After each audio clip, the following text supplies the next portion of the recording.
கர்த்தருடைய பரிசுத்த நாமம் மகிமைப்படுவதாக. உயிர்த்தெழுந்து வல்லமுள்ள இயேசு கிறிஸ்துவின் நாமத்தினால இந்த கால பொழுதில் உங்களை சந்திப்பதை குறித்து நான் மிகுந்த மகிழ்ச்சி அடைகிறேன். அன்பான தேவ ஜனங்களே, இந்த நாளிலே கர்த்தர் நமக்கு கொடுத்திருக்கிற இறைவார்த்தையானது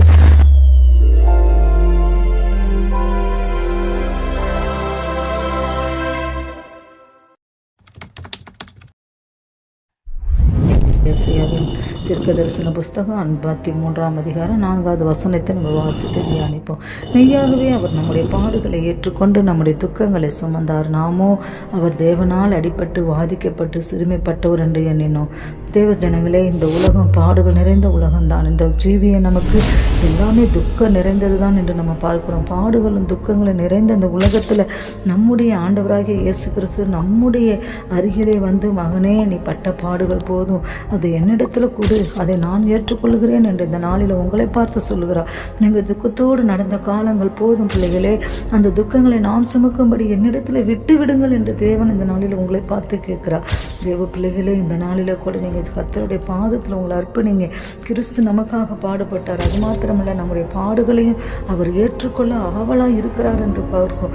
தேவனுடைய பிள்ளைகள் தங்களுடைய பாடுகளையும் தங்களுடைய துயரங்களையும் கர்த்தர் மேலே வைத்துவிட்டு இளைப்பாற நம்ம ஒவ்வொருத்தரும் கற்றுக்கொள்ள வேண்டிய ஜனங்களே.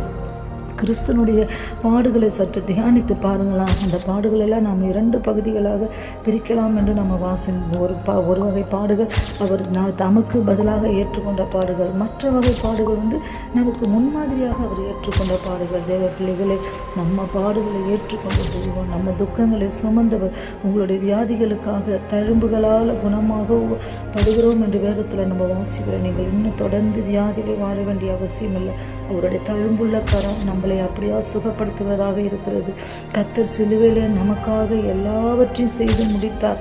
ஒவ்வொன்றையும் நம்ம நிகழ்வு கூர்ந்து ஆசீர்வாதத்தின் பாதையிலே உற்சாகமாக நடப்போம். கர்த்தர் சிலுவையிலே நம்முடைய பாவங்கள், சாபங்கள், ரோகங்கள், வறுமைகள் எல்லாவற்றையும் அவர் சுமந்து நம்மை விடுதலையாக்கி இந்த நாளில் நம்ம விடுதலையோடு கூட வாழ வைக்கும்படியாக கர்த்தர் இந்த நாளில் நமக்கு ரட்சிப்பு என்பதை கொடுத்திருக்கிறார். இயேசு கிறிஸ்து சில பாடுகளை நமக்கு முன்மாதிரியாக வைத்து போயிருக்கிறார். எல்லாவற்றையும் நாம் சழித்து பொறுமையோடு கூட கர்த்தருடைய பாதத்தில் ஓடுவோம்.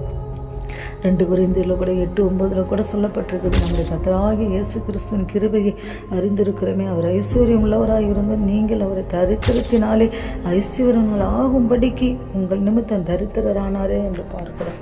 தேவ பிள்ளையே, தேவ சமூகத்தில் ஓடுவோம். கர்த்தர் நம்ம ஒவ்வொருத்தரையும் அவருடைய ஐஸ்வர்யம் உள்ள கரத்தினாலும் நம்மளை ஆசீர்வதிப்பார். நாம் ஜெபிப்போமா? கர்த்தாவே, துதிக்கிறோம் அப்பா. இந்த காலவெளியில் கூட நன்றி உள்ள இருதயத்தோடு துதிக்கிறோம், ஆராதிக்கிறோம் ஐயா. நீங்களே கூட இருந்து பலப்படுத்துங்க, ஆசீர்வதிங்க.